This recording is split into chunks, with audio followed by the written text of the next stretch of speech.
La raison, c'est qu'il n'y a pas de rationalité dans les choix européens.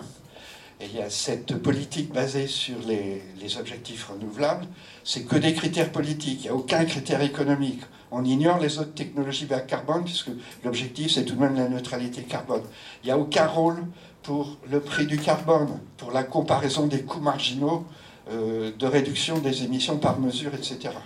On a besoin donc d'une stricte coordination, d'abord entre le déploiement des renouvelables intermittentes et des sources de flexibilité. On n'en parle jamais.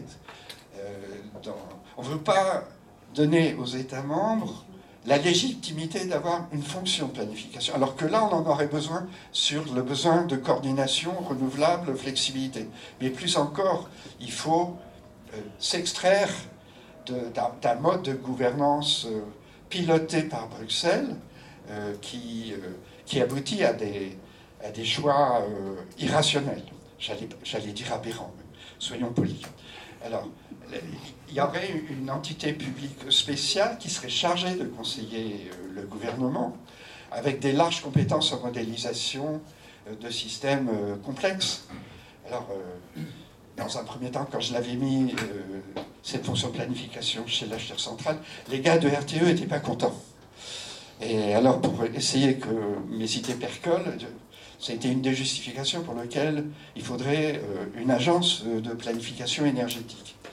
Et ce qui est très intéressant à savoir, c'est que ce régime hybride, marché planification, existe déjà au Brésil et en Ontario. Et là, il y a une agence de planification. Au Brésil, il y a 400 personnes dans cette agence. Donc, et ils ont beaucoup de compétences en modélisation. Et on peut imaginer combien est complexe les systèmes électriques. Mais ça serait déjà de retrouver, cette culture d'économie de systèmes complexes. Alors, la condition aussi, c'est qu'on reconnaisse la prééminence de la planification sur le marché pour les choix de long terme. Alors, c'est pas du tout évident au niveau bruxellois. Et il faut que la gouvernance du long terme soit déléguée aux États membres, au regard aussi de l'article 194 qui reconnaît la souveraineté nationale dans ce domaine-là. Alors, conclusion, oui, j'y arrive, mais j'ai déjà dépassé un petit peu. Donc, avec le modèle d'acheteur central, on pourrait l'appeler autrement, qui pourrait être un peu conçu autrement, notamment sur le rachat de toute l'électricité physique par l'acheteur central.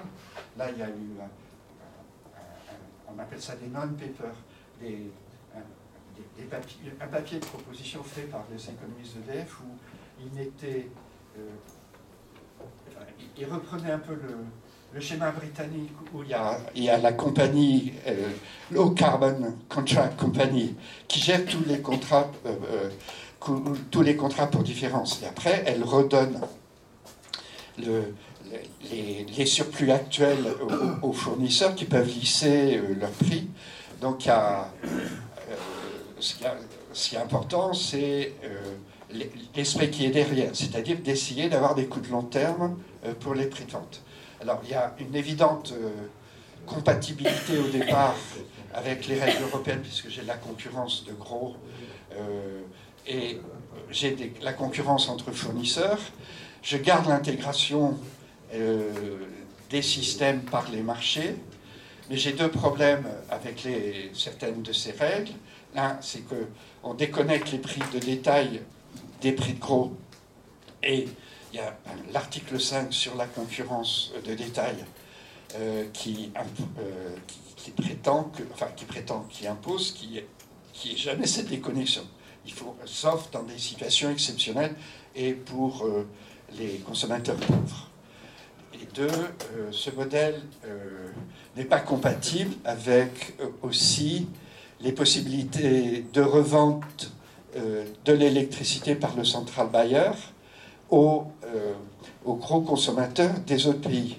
Parce que tout a été conçu autour de l'offre, de la demande nationale, de l'offre nationale. Il y a l'optimisation avec des choix souverains de technologie. Et s'il y a des pays qui ont fait des mauvais choix, ils auront des prix de gros plus élevés que les prix de vente offert par notre fameux acheteur central. Donc, quelque part, on est au nœud du problème, qui est, on a une politique énergétique européenne irrationnelle, et là, on veut une politique électrique, des choix électriques rationnels. Et pour ça, il faudrait peut-être une révolution, mais je crois qu'il faudrait aussi beaucoup de conviction de la part, si en France on choisit ce modèle, de la part des élites françaises, ou d'avoir conscience en France de la façon dont l'Europe fait tout pour saper le nucléaire, fait tout pour imposer ses objectifs sous influence allemande, etc. Or, en connaissant un peu les hauts fonctionnaires, il y a une perte de cette culture d'optimisation ou de rationalité d'un côté, et de l'autre, il y a une jeunesse de ces hauts fonctionnaires qui fait qu'ils sont européistes, sans esprit critique, sans distance. Et ceux qu'on met dans le secteur de l'énergie, ils pensent qu'à partir et à pantoufler. Donc, ils vont écouter les financiers, etc. Donc, je m'arrête parce que j'arrive d'être très...